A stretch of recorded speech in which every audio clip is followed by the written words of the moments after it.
Assalamualaikum warahmatullahi wabarakatuh. Selamat pagi murid-murid Bapak yang Bapak cintai dan sayangi.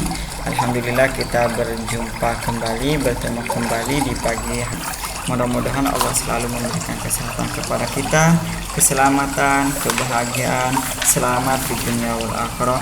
Amin amin ya rabbal alamin. Baik murid-murid Bapak, untuk hari ini kita sudah memasuki bab 4 di pelajaran Kurdish. Di pelajaran Kurdish ini untuk hari ini kita akan belajar kol-kola ya. Tolong dibuka halaman 36. Di situ sudah ada ringkasan materinya. Bapak di sini akan menjelaskan kembali.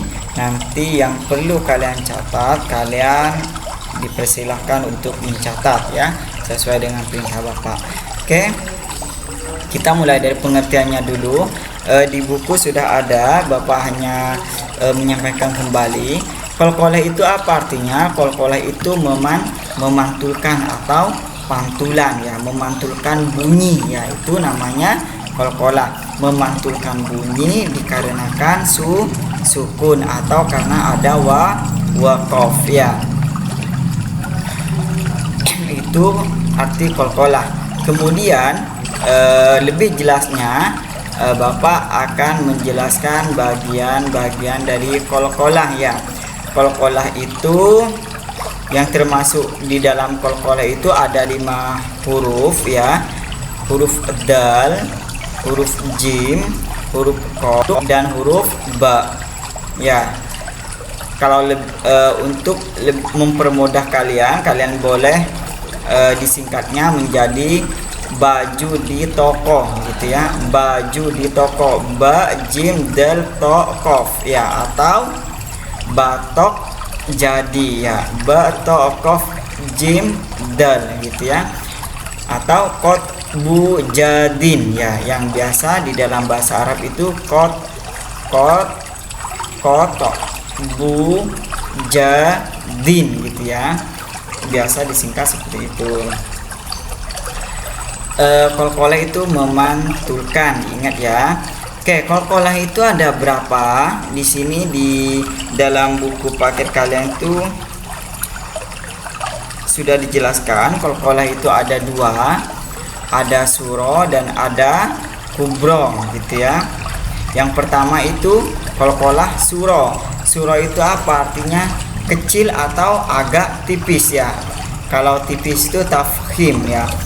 Tapi di sini surah itu hampir mendekati tipis ya, tidak terlalu dipantulkan. Kapan kol-kolah itu dibaca surah? Apabila itu katanya itu kata yang huruf yang tadi kot bujadinnya itu waqaf sukun asli. Contohnya seperti ini, dan berada di tengah-tengah kata ya, berada di tengah kata.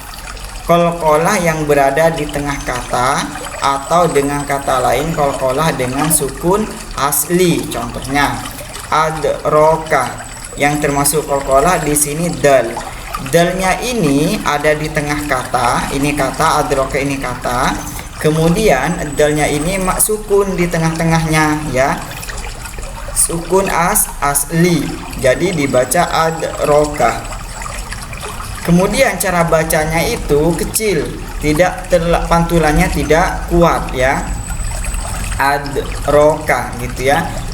Bukan dibaca adroka gitu, tapi dibaca adroka gitu ya, agak kecil, tidak terlalu kuat. Kemudian itu ada kol-kolah kubro. Kubro itu dari artinya kabir, besar ya. Kubro itu besar, berarti pantulannya itu sangat kuat. Kapan Pak kita membaca kol-kolah itu dengan pantulan yang kuat? Apabila berada di akhir waqaf ya, apabila diwaqafkan ya, dan bukan sukun asli. Aslinya itu awal katanya itu tidak sukun ya, contohnya kasab. Ini baknya ini tidak sukun karena ada di akhir kalimat ya, di akhir kata. Kalau di Al-Qur'an itu waqaf di terakhir gitu ya. Maka itu Nah, contohnya seperti ini nih. Falako, qafnya ini ya tetapi diwaqafkan ya, dimatikan ya. Kemudian karena ada di belakang kalimat, di akhir kalimat, maka ini pantulannya kuat, disebut dengan qalqalah kubra. Qul a'udzu birabbil falaq, bukan falak ya, falak kok gitu.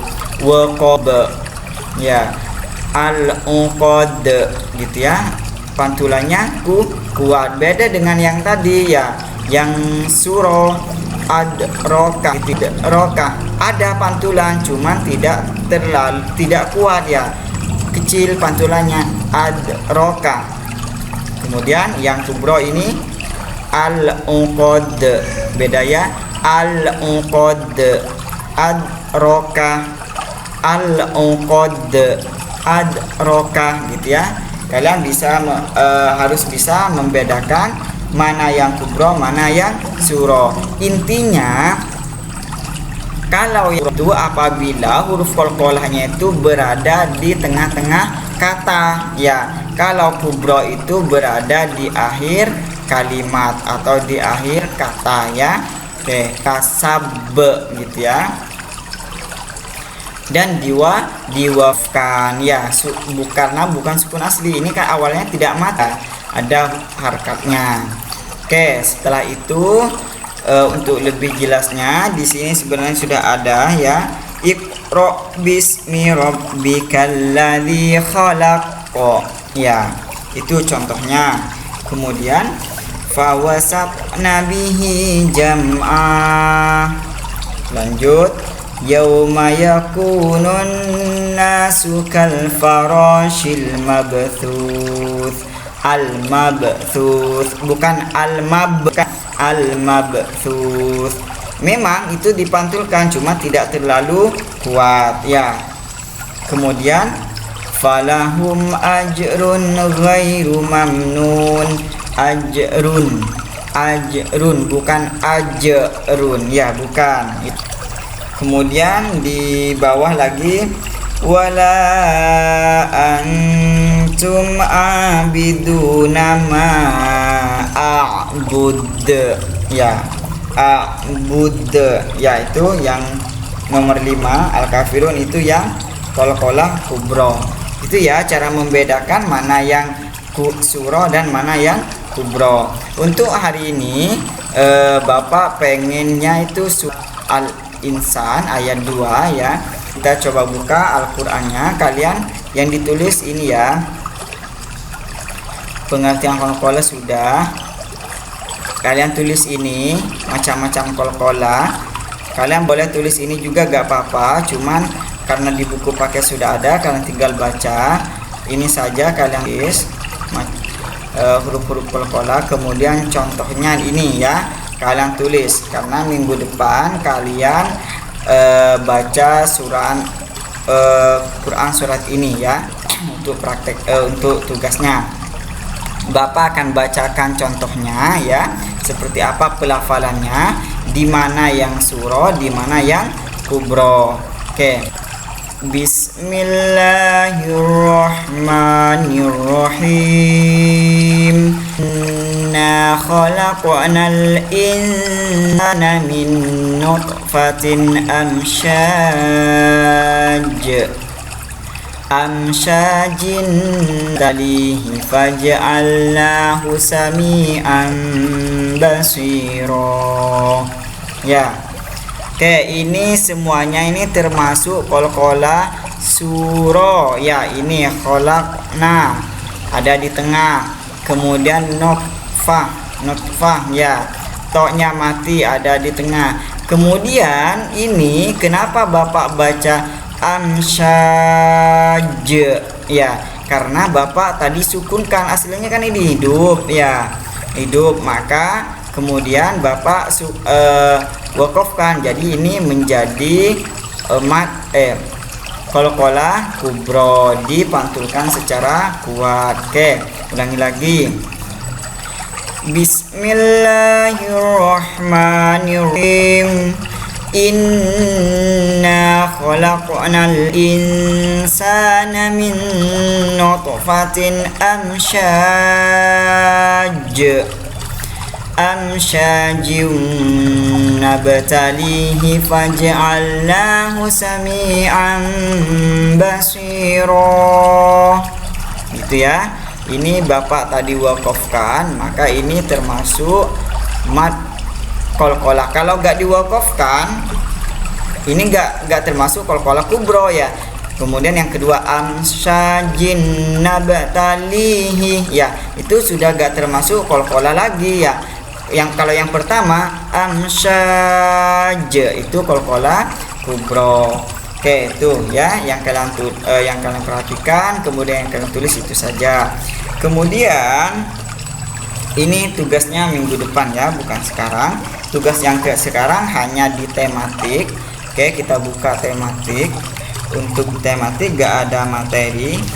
Di materinya itu sudah Bapak anggap selesai di subtema 1.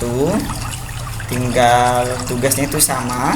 Kalian buka halaman 53. Di situ kalian diperkenalkan untuk mencari nama benda yang berasal dari bahan-bahan yang sudah kita pelajari. Contohnya kayu, logam, kaca, karet, ya yang sudah kita pelajari. Di sini contohnya ini sumpama ini Bapak yang mencari ya. Nomor 1 itu Bapak itu daun jendela. Kalian tahu daun jendela? Daun jendela itu yang biasa ada di rumah kita ya. Jendela itu ada di halaman 52 ya. Itu daun jendela namanya. Oke, di mana ini? Oke, ini udah sampai. Di daun jendela ini, yang disebut daun jendela ini ya anak-anakku, ini ya yang kayunya ini ya, bukan yang ininya. Kalau ini kacanya ya beda. Yang dibahas itu yang ini ya, yang daun jendela ini namanya nih daun jendela. Kalau yang ini kaca, beda lagi ya. Oke, kita balik ke pembahasan kita. Oke, di sini Bapak contohkan daun jendela. Daun jendela itu terbuat dari bahan kayu, ada yang dari aluminium. Aluminium itu keluaran terbaru ya.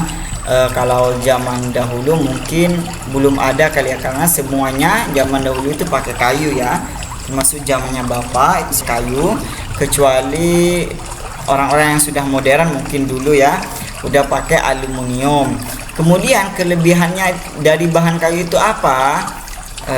Kuat ya. Beberapa jenis kayu dapat bertahan ratusan tahun. Kemudian kalau dari aluminium ringan ya, enteng gitu ya, mudah dibawa kemana-mana, tidak dapat dimakan rayap gitu. Kekurangannya apa? Juga ada. Kekurangannya kalau dari kayu itu dapat mudah dimakan rayap gitu ya. Kalau kena air mudah bau gitu ya. Kemudian tidak tahan benturan keras ya. Kalau aluminium itu tidak tahan benturan keras. Sumpama saya dorong tuh pakai palu gitu ya, maka dia akan membekas, palunya ada di situ ya.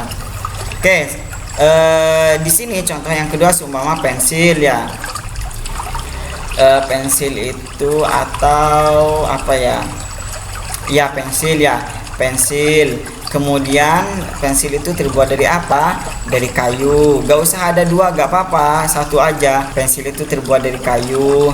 Kemudian kelebihannya itu apa? Ringan ya. Kemudian bentuknya unik, itu mudah dibentuk. Kemudian kekurangannya apa? Mudah patah gitu ya. Sekarang pun juga ada pensil yang dari karet yang lentur ya. Oke, kelebihannya apa? Lentur, bisa dibentuk gitu. Kemudian kelebihannya, kekurangannya itu mudah patah juga ya, mudah patah karena itu karet ya.